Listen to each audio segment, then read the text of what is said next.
дар мавҷ барномаи иттилоотии хабар.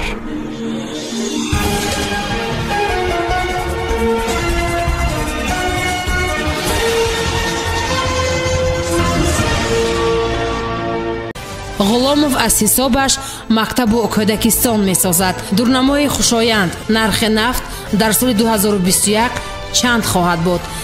ҳамаи мусофирони ҳавопаймоӣ сукут карда дар Индонезия ба ҳалокат расиданд.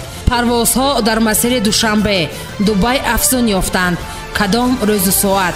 Содир Ҷабборов дар интихоби президентӣ пешсаф аст.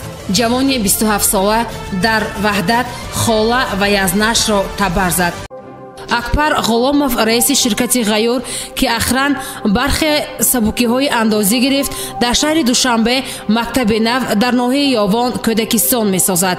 Саъди Сангинмурод, раиси кумитаи давлатии сармоягузорӣ ва идораи амволи давлатии Тоҷикистон, зимни тавзеҳи сабукиҳо бо ширкати Ғайюр аз лоиҳаҳои иҷтимоии ин корхона гуфт: айни замон сохтмони муассисаи таҳсилоти миёнии умумӣ барои 1280 нафар хонанда дар ноҳияи Исмоили Сомонӣ, шаҳри Душанбе ва муассисаи томактабии замонавӣ барои 500 нафар дар ноҳияи Ёвони вилояти Хатлон идома дорад. аз шумо хоҳиш менамоем, ки созишномаро ҷонибдорӣ кунед, изҳор дошт Сангинмурод. нархи нафт дар сатҳи баландтарин таи 8 моҳи охир ин аст. ин вокуниш бозор ба хабари ваксина ва қарори ОПЕК мебошад. таҳлилгарон эҳёи иқтисодии ҷаҳонӣ, лағви маҳдудиятҳо ва афзоиши талабот ба тиллои сиёҳро интизор мебошанд. дар мавриди он ки нархи нафт дар соли равон то чӣ андоза метавонад баланд шавад, риа новости матлаб таҳия кардааст.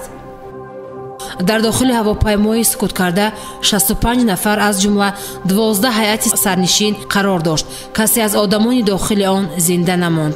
дар Индонезия ҳавопаймои мусофирбарӣ Боинг 737 рӯзи 9 январ замони парвоз Ҷақарта ба Понтианак суқут кард. хадамоти идораи замин робитаро ба халабонони ҳавопаймо пас аз 4 дақиқа пас аз парвоз аз фурудгоҳ қатъ карданд. сокинони ҷазираҳои ба маҳаллаи суқут наздиктарин чанд таркишро шуниданд. дар пайи суқут ҳавопаймо ба об сарозер шуд ва дар натиҷа касе аз ин суқути фалокатбор ҷон ба саломат набурд. ширкати ҳавонавардии Somon Air минбаъд дар як ҳафта 2 маротиба парвоз самти Душанбе, Дубайро анҷом медиҳад. омадани вазъият ва кушода шудани роҳи ҳавоӣ миёни Душанбе ва Дубай ҳафтаи 1 маротиба парвозҳо роҳандозӣ шуда буданд. акнун ширкати ҳавопаймоии Somon Air ҳар ҳафта 2 маротиба дар масири Душанбе, Дубай, Душанбе парвозҳо анҷом медиҳад. хабар медиҳанд котиботи ширкати мазкур. номзад ба президенти Қирғизистон Содир Ҷабборов аз рӯи натиҷаҳои пешакӣ ки комиссияи марказии интихобот ва райпурсии ин кишвар нашр кардааст, пешсаф аст. натиҷаҳои интихобот ҳанӯз ниҳоӣ нестанд, аммо ҳоло маълум аст, ки Содир Ҷабборов нисбат ба дигар номзадҳои раӣ бештар ба даст овардааст. тибқи иттилои пешакӣ ӯ дар интихобот 79-19% раии мардумро ба даст овардааст. сокини 27 солаи шаҳри Ваҳдат аз рӯи хусумати шахсӣ нимашаб ба манзили холааш ворид шуда ӯву ҳамсарашро табар зад. кормандони милитсия дар шаҳри Ваҳдат ҷавонеро боздошт намуданд, ки дар сӯи қасд ба ҷони 2 хешовандонаш муттаҳам дониста мешавад. хабар медиҳад вазорати корҳои дохилии Тоҷикистон.